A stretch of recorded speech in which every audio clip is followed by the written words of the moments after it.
दोस्तों नमस्कार, कैसे हैं आप? उम्मीद है आप भी अच्छे होंगे। और ये कैंची धाम में मेरा तीसरा दिन है। 3 दिन हो चुके हैं कैंची धाम में, और यकीन मानिए कि इतनी शांति और सुकून मिला कि मैं शब्दों में बयान नहीं कर सकता। मंदिर में जाने पे सैकड़ों लोग मिलते हैं, अपनी कहानियाँ बताते हैं। उनसे बात करो तो पता चलता है कि किस तरह बाबा की महिमा जो है उन्हें खींच के यहाँ तक लेके आई है। किस तरह वो भाव से विभोर होके मंदिर दर्शन करने के लिए आए हैं बाबा के, इस उम्मीद में कि उनकी आगे की ज़िंदगी जो है वो अच्छी कटेगी। मार्क जुकरबर्ग और स्टीव जॉब्स की कहानियाँ तो आपने सुनी होंगी, लेकिन यहाँ मैं उन तमाम अनसुनी कहानियों के बारे में बताऊँगा जो यहाँ के लोगों से बातचीत करने पे पता चली हैं। एक शख्स में मिले सोनीपत के, जो जॉब तो बेसिकली महाराष्ट्र में करते हैं, और जो महाराष्ट्र में जॉब करते हैं उन्होंने अपने बेटे का एडमिशन जो है वो नैनीताल में करा रखा है, और नैनीताल के किसी स्कूल में कराया होगा। और उनकी फैमिली लाइफ काफ़ी डिस्टर्ब थी, और एक दिन उन्हें किसी ने कहा कि आप कैंची धाम हो आइए। बेटे को छोड़ने आए थे नैनीताल स्कूल में, तो चले आए। और पिछले साल की बात है ये। और उन्होंने बताया कि उसके बाद तो ऐसा मतलब सिलसिला चल पड़ा है कि अब लगभग वो हर दूसरे महीने यहाँ आते हैं, और उनकी फैमिली लाइफ बाबा की कृपा से काफ़ी पहले से काफ़ी अच्छी हो चुकी है।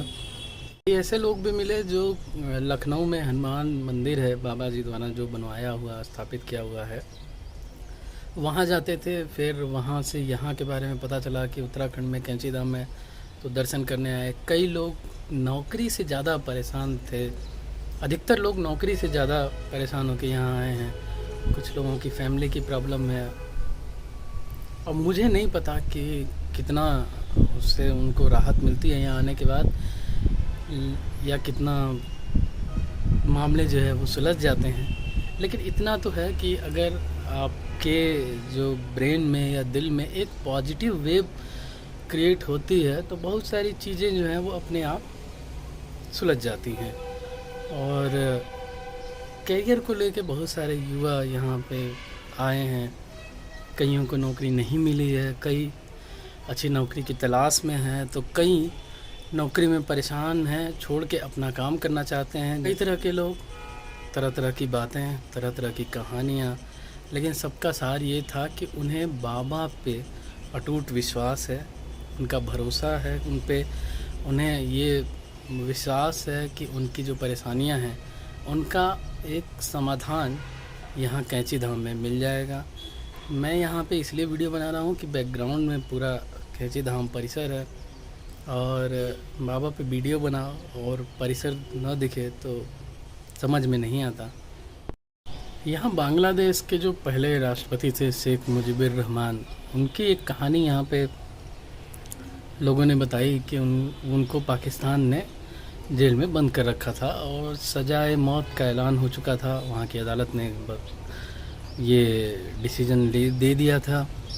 उनके जो भाई हैं वो बाबा से कैंची धाम वहाँ दिल्ली में मिले, और उन्होंने ये बताते उसके पहले ही बाबा ने उनको देख के कहा कि परेशान क्यों हो, वो तो जेल से आने वाले हैं अपने देश, अरे उसे तो राज करना है।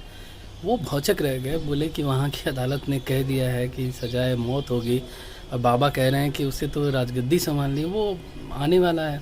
खैर बाबा ने उनसे कहा कि आप जाइए वहाँ से और जाके तैयारी करिए उनके आगवानी की, और ये बात सच साबित हुई। और बताते हैं कि वो छोड़ दिए गए वहाँ की जेल से, बांग्लादेश आए, राष्ट्रपति बने, उन्होंने शासन किया, और शेख मुजीबुर रहमान किसी परिचय के मोहताज नहीं है। इसी तरह एक कहानी गोविंद वल्लभ पंत को लेके है कि एक बार उनकी तबीयत बहुत ज़्यादा ख़राब हो गई थी, और बाबा ने कहा कि उनको लेके कई तरह की खबरें भी चल रही थी।